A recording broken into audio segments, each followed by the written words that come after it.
कि मनीष जी, कुंभ कब से हो रहा है ये किसी को ज्ञात नहीं। कुंभ कब से हो रहा, हजारों वर्ष से हमारे पता नहीं कितने धार्मिक पुराण है, उनमें सब में इसका उल्लेख मिलता है। तो कुंभ का ये आज का सीन है, ये इन जितने सनातन विरोधी गुंडे हैं, तथाकथित कम्युनिस्ट वामपंथी, इन सबके मुंह पर कालिक पोत रहा है, क्योंकि प्राचीन भारत है, उसमें जाति पात का कहीं कोई उल्लेख नहीं मिलता है। जाति पात का वहाँ पे कहीं कोई प्रभाव नहीं था। ये जब यहाँ पे मुसलमान गुंडे आए, इसको जानबूझकर पहले मुसलमान डकैतों ने और उसके बाद इस देश के सेकुलर नेताओं ने जात पात के जहर को बोया, और आज की तारीख में किस तरह से बोने के बाद उसको खाद डाल रहे हैं, ये हम सब लोग देख रहे हैं।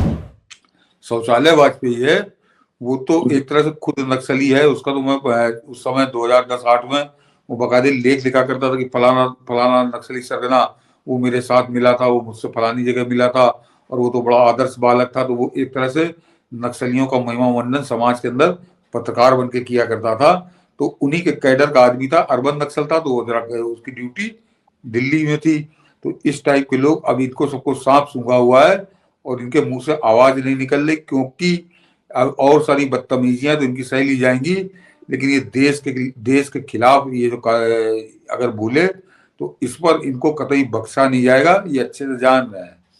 और इसीलिए वो कुत्ते की मौत मर रहे हैं जो लोगों को कुत्ते की मौत मारा करते थे। उनका हश्र वही हो रहा है जो दूसरों के साथ करते थे। और यदि सरकार ने चेतावनी दे दी है तो पूरा भरोसा है कि जिस तरह से मोदी सरकार ने कहा था कि 2018 के जुलाई तक इस देश के हर गांव में बिजली होगी, तो पूरा आश्वासन हुआ।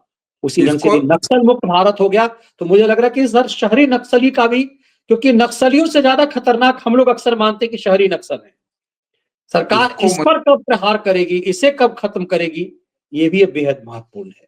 इसको मनीष जी जरा गौर करिए कि ये कितने महत्व की खबर है और कितना महत्वपूर्ण ऐलान है। 26 अगले साल अगर मार्च में हो जाता है कि 2014 में प्रधानमंत्री मोदी के आने से पहले बड़े गर्व से अर्बन नक्सल बताया करते थे, जो जेएनयू के लफंगे हैं, जो गंगा ढाबे में बैठ के वीडियो दारू पिया करते थे, कि अरे 5 राज्यों के हैं, 136 जिले हैं जहाँ पे रेड कॉरिडोर बनाए थे इस देश के अंदर, जैसे कोई एक अलग टेरिटरी हो। वो सारी रेड कॉरिडोर और वो अलग टेरिटरी इनके स्थान विशेष में डाल दी गृह मंत्री अमित शाह ने। सर, महाकुंभ चल रहा है और महाकुंभ में तो आप देख रहे हैं कि वो बक्कल उतारने वाला वो चिरकुट भी दिखाई दे रहा है, कह रहा सनातन का है। लेकिन कुछ लोगों को अभी मैं देख रहा हूं कि ये जो अपने आप को रावण कहता है, वो रावण जो है वो कह रहा है कि पापी जाते हैं वहां पे। लेकिन जो दिव्य तस्वीर दिख रही है, ऐसा लग रहा है कि ये महाकुंभ सनातन भारत पर जो एक षड्यंत्र था जातीय उन्माद फैलाने का, वहां डुबकी लगा रहा। आपके बगल में कौन दलित है, कौन ब्राह्मण है, कौन क्षत्रिय है, कौन क्या है, ये कुछ भी नहीं पता चलता। ये एक तरह से प्रमाण है कि सदियों से जो महाकुंभ है वो दिखाता है कि सनातन भारत में ये जाति प्रथा इस रूप में थी नहीं, वो कर प्रधान थी।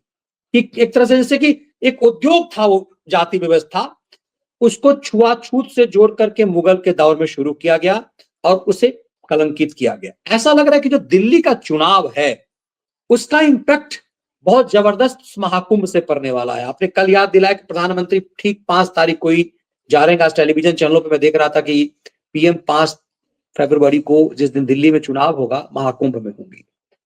केजरी एकदम पगला गया है, बौखला गया। कह दिया रावण पे जो बयान उसने दे दिया कि मरीच के बदले, खुद ही लोग उसे मरीच कहते हैं, तो कह दिया कि मतलब रावण और मरीच में से कुछ फर्क नहीं पाया। क्योंकि रामायण यदि देखा पढ़ा होता तो कम से कम, नहीं पढ़ा देखा होता तो समझ में आती बात। अब बौखलाया तो देखिए षड्यंत्र क्या करने लगा कि रावण भक्त हो गए हैं भाजपाई। हमने यदि गलत बोल दिया तो रावण का अपमान ये बर्दाश्त नहीं कर पाए। ऐसा मक्कार व्यक्ति इसलिए क्या बौखला रहा है कि योगी आदित्यनाथ 23 तारीख से बीच कुंभ के बीच में वो दिल्ली में आ रहे हैं और बटोगे तो कटोगे का नारा चलेगा। इसीलिए हिंदू बन पाए। मनीष जी बड़ा छिछोरा, बड़ा सड़क छाप आदमी है, इस पर हम लोग बाद में बात करते हैं। जो बात आपने कही वो बड़ी महत्वपूर्ण है, और वो जरा दर्शक समझे।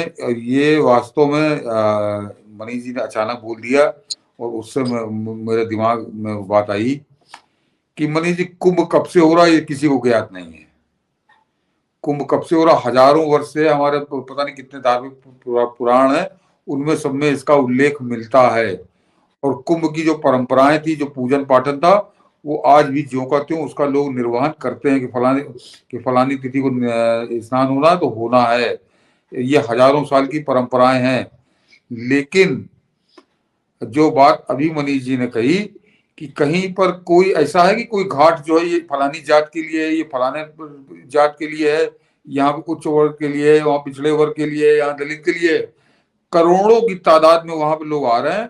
करोड़ों की तादाद में दलित भी हैं, करोड़ों की तादाद में आदिवासी भी हैं, करोड़ों की तादाद में पिछड़े भी हैं। और कौन क्या है ये कोई वहां पूछ नहीं रहा। वहां पे आदमी एक साथ नहा भी रहा है, एक साथ खा भी रहा है, सब कुछ एक साथ हो रहा है। और कहीं कहीं कोई किसी के जात पात का कोई नामो निशान नहीं है। मैं मनीष जी आज के संदर्भ में बात नहीं कर रहा हूँ।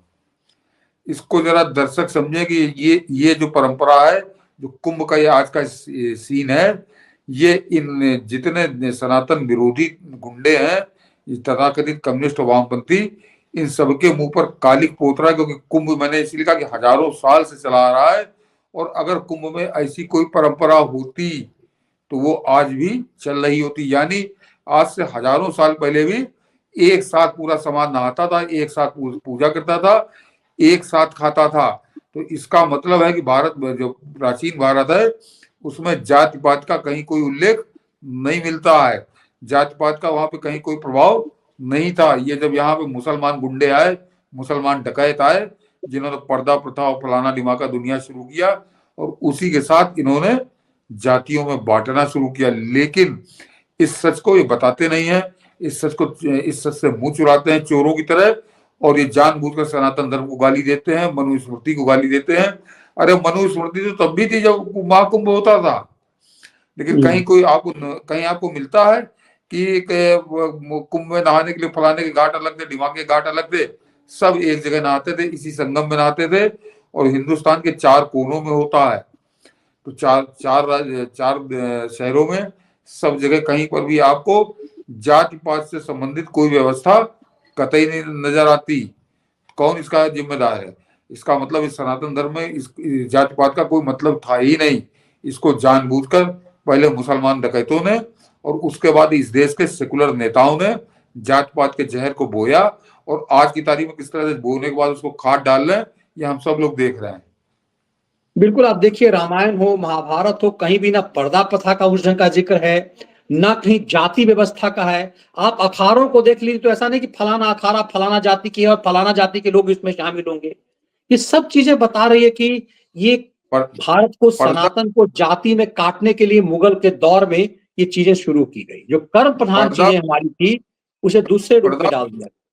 पर्दा प्रथा तो मनीष जी जब इस देश में डकैत आए, जाहिल अनपढ़ गंवार, तब यहाँ पे पर्दा प्रथा शुरू हुई है। जरा महिला सशक्तिकरण की बात कर लीजिए तो रामायण पे आ जाइए मनीष जी। मैं तो जो जिससे प्राचीन फिलहाल आपको कुछ मिलेगा नहीं कि रामायण में इस बात का बड़ा स्पष्ट उल्लेख है कि कैकेयी ने जो वरदान मांगा था राजा दशरथ से, वो युद्ध के मैदान में मांगा था। तो हमारे यहाँ महिलाओं की भूमिका बड़ी स्पष्ट हो जाती कि जो रानी होती थी वो राजा के साथ युद्ध के मैदान में जाती थी, वो पर्दा काट के। क्योंकि हमारे यहाँ रखैले रखने का शौक नहीं था।